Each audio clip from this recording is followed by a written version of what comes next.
নমস্কার বন্ধুরা, শ্রাবন্তীস কিচেনে আপনাদের স্বাগত জানাই। আজ আমি আপনাদের ঘরোয়া পদ্ধতিতে তরকার ডাল বানানো শেখাচ্ছি।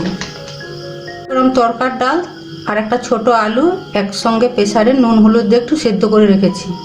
এটা 3টে ডিম ঝুড়ো ঝুড়ো করে ভেজে রেখেছি, একটা গোটা টমেটো কুচানো, একটা বড় সাইজের পেঁয়াজ কুচানো, কাঁচা লঙ্কা কুচি, রসুন বাটা, আদা বাটা, হলুদ গুঁড়ো, লবণ, তরকা মশলা। আসুন এবারে তরকাটা করা শুরু করি। প্রথমে গ্যাসটা জ্বেলে নিলাম। 5 থেকে 6 চামচ সাদা তেল দিলাম।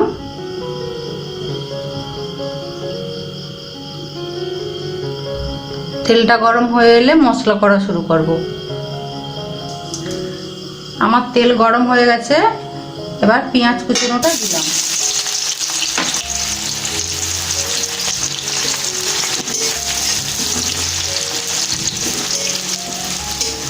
পেঁয়াজগুলো একটু লাল করে ভেজে নিতে হবে। দেখুন আমার পেঁয়াজগুলো একটু লাল হয়ে এসেছে। এবার আমি 1 চামচ রসুন বাটা দিলাম।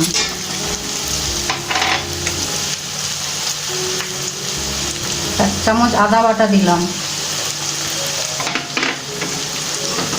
এবার এটিকে একটু কষাতে হবে। দেখবেন যাতে কড়াতে না ধরে যায়, অল্প অল্প জল দিয়ে একটু মশলাটা ভাজতে হবে।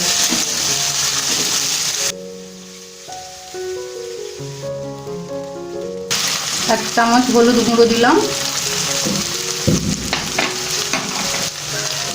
টমেটো কুচাটা দিয়ে দিলাম। এবার এটাকে ভালো করে কষাতে হবে। দেখুন আমার কড়াটা ধরে আসছে, তাই অল্প একটু জল দিলাম। এটা আস্তে আস্তে নাড়তে হবে।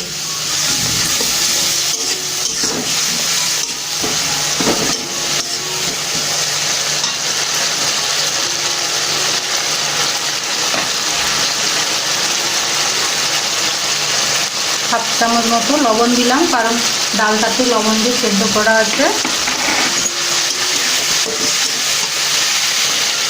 কাঁচা লঙ্কা কুচনোগুলো দিয়ে দিলাম। 4-5টা মতো কাঁচা লঙ্কা কুচনো আছে। যে যেরকম ঝাল খাবেন সেই পরিমাণে ঝাল দেবেন, বাচ্চারাও খেতে পারে।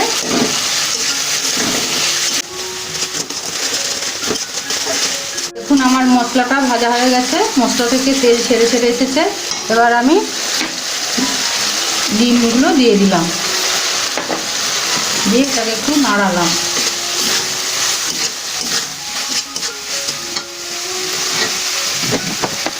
এবার এই ডালগুলো এতে দিয়ে দিলাম।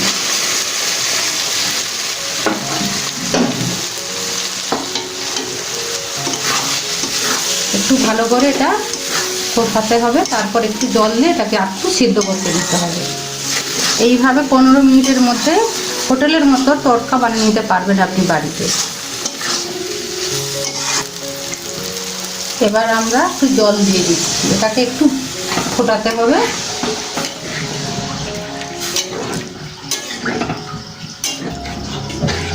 আমি বড় বাটির 1 বাটি জল দিলাম, আপনি আপনার আন্দাজ মতো জল দেবেন। এটা খুব ঝোল থাকবে না, এটা একটু মাখো মাখো মতো হবে, তাহলে খেতে খুব ভালো লাগবে। আমার রান্নাটি হয়ে গেছে। এটাকে মাঝে মাঝে একটু নাড়াতে থাকবেন, নাহলে কড়াতে ধরে যাবে। রান্নাটি আমার হয়ে গেছে। এবার আমি তরকা মশলা একটু এতে দিয়ে দিলাম।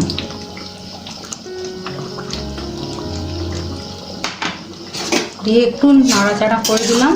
একটু রস রস মতো রাখবেন, কারণ এটা ঠান্ডা হয়ে গেলে একদম চা হয়ে বসে যাবে, তাই আমিও একটু রস রস মতো রেখেছি।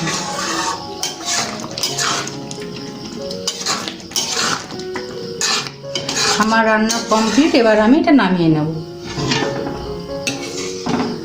এটি আমার হয়ে গেছে। এবার আমি এটাকে তুলে নিচ্ছি। আপনি এটি বাড়িতে পরোটা, রুটি দিয়ে খাবেন, খেতে খুব ভালো লাগবে। এরকম ভালো ভালো রান্নার রেসিপি পেতে আমার চ্যানেলটিকে সাবস্ক্রাইব করবেন।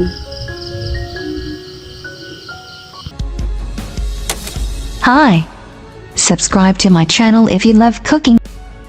And also press the bell icon so you can get latest videos notifications for free.